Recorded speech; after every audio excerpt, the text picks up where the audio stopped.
Assalamualaikum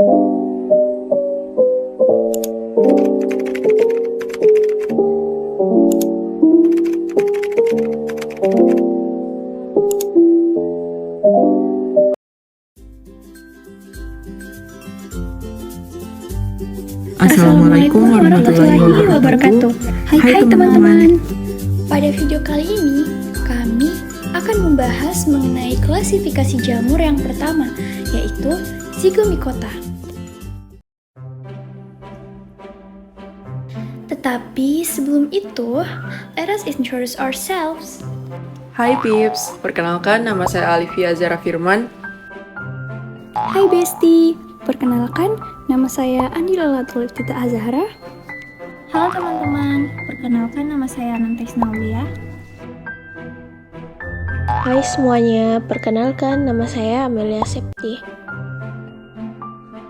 Hey yo, perkenalkan nama saya Andi Muhammad Fadil AS. Anjay.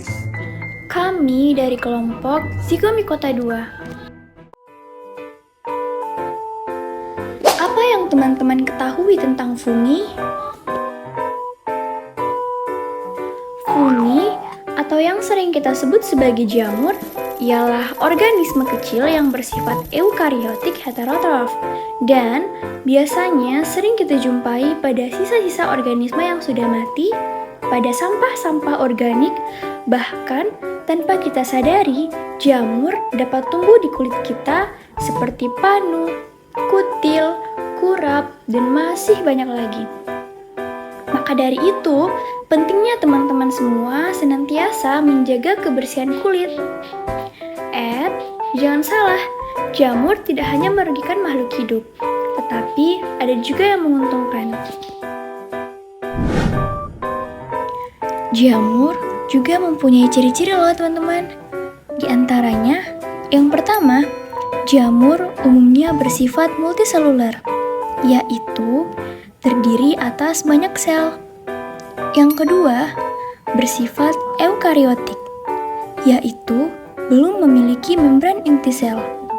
Dan heterotrof, yaitu tidak dapat membuat makanannya sendiri. Yang ketiga, tidak berklorofil, yaitu tidak memiliki zat hijau, tidak seperti tumbuhan pada umumnya yang berklorofil. Yang keempat, umumnya hidup di tempat yang lembab, seperti di batang pohon yang basah. Yang kelima, memiliki hifah. Dan yang terakhir, berkembang biak dengan spora. Nah, sekarang kita sudah masuk ke pembahasan inti nih teman-teman, yaitu klasifikasi jamur. Klasifikasi jamur terbagi menjadi 4 berdasarkan struktur tubuhnya. Lalu dibedakan lagi menjadi 2 kelompok, yaitu kelompok jamur bersekat dan kelompok jamur tidak bersekat. Contoh kelompok jamur yang tidak bersekat adalah kelompok Zygomicota.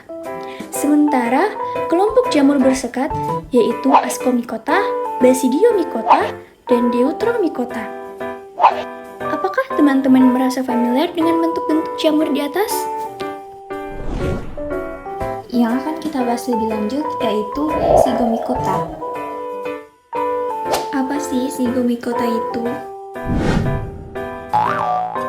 Zygomicota adalah divisi fungi yang pembentukan sporanya berasal dari 2 sel yang berbeda.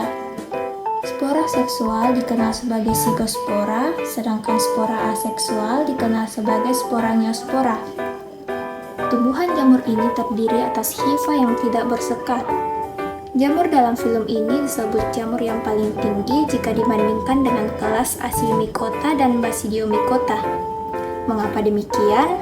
Karena Zygomicota memiliki sekitar 600 anggota spesies. Bagaimana cara membedakan Zygomicota dengan yang lain? Yuk, simak penjelasannya. Zygomicota mempunyai beberapa ciri-ciri, yaitu pertama, menghasilkan zygospora atau dikenal dengan spora seksual. 2. Memiliki hifa dan tidak bersekat, biasanya terdapat pada Rhizopus oryzae dan Mucor mucedo. 3. Hidup sebagai saprotif, yaitu dapat mengurangi sisa-sisa organisme yang telah mati atau membusuk untuk mendapatkan makanannya. 4. Bereproduksi secara seksual dan aseksual. 5. Tidak memiliki tubuh buah. Bagaimana cara hidup zigomikota? Sebagian besar hidup sebagai saproba, pengurai di tanah pada sisa-sisa organisme yang sudah mati atau membusuk, dan makanan misalnya tempe, roti, dan nasi. Beberapa jenis ada yang hidup bersimbiosis mutualisme dengan akar tumbuhan membentuk mikoriza. Dalam hubungan simbiosis mutualisme ini, jamur dapat memperoleh nutrisi berupa zat organik dari tumbuhan inang, sedangkan akar tumbuhan inang dapat meningkatkan penyerapan air dan mineral di dalam tanah. Ada pula jamur hidup parasit pada organisme lain sehingga menyebabkan penyakit, misalnya jamur penyebab pembusukan pada tanaman ubi-ubian.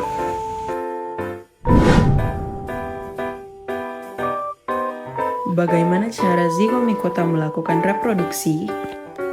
Seperti yang telah dijelaskan sebelumnya, jamur zigomikota berkembang biak dengan dua cara, yaitu secara aseksual atau vegetatif dengan cara menghasilkan spora, serta secara seksual atau generatif dengan peleburan dua hifa jantan dan betina melalui proses konjugasi.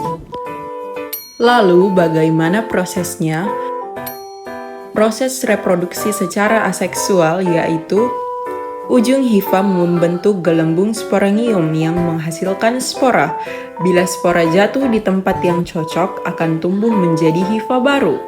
Hifa bercabang-cabang membentuk miselium. Tubuh jamur terdiri dari rizoid, sporangiofor dengan sporangiumnya, dan stolon. Sporangium menghasilkan spora baru. Lalu, proses reproduksi secara seksual yaitu dua ujung hifa berbeda yaitu hifa minus dan hifa positif bersentuhan. Kedua ujung hifa menggelembung membentuk gematangium yang terdapat banyak inti haploid. Inti haploid gematangium melebur membentuk zigospora diploid. Zigospora berkecambah tumbuh menjadi sporangium. Di dalam sporangium terjadi meiosis dan menghasilkan spora haploid. Spora haploid keluar, jika jatuh di tempat cocok akan tumbuh menjadi hifa. Apakah zigomikota mempunyai peranan dalam kehidupan kita sehari-hari? Zigomikota memiliki peran menguntungkan dan merugikan bagi makhluk hidup. Peran menguntungkan yang pertama ialah Rhizopus stolonifera. Rhizopus stolonifera biasanya dimanfaatkan sebagai agen fermentasi dalam proses pembuatan tempe. Kedua ialah Mucor javanicus. Jamur ini dapat mengubah singkong menjadi makanan fermentasi seperti tape. Berkat jamur ini nih, kita bisa merasakan tekstur tape yang lunak dan rasanya yang manis. Nah, ketiga adalah Pilobolus. Pilobolus berperan sebagai decomposer atau pengurai kotoran hewan. Selanjutnya, peran yang merugikan. Yang pertama ada Venturia inequalis. Ialah penyebab penyakit yang merusak apel. Kedua, Phytophthora infestan. Dapat menyebabkan penyakit hawar daun kentang dan busuk kentang. Nah, materinya sudah selesai nih teman-teman. Semoga penjelasan dari kami dapat bermanfaat untuk kita semua. Kami pamit undur diri. Bye-bye teman-teman. Bye.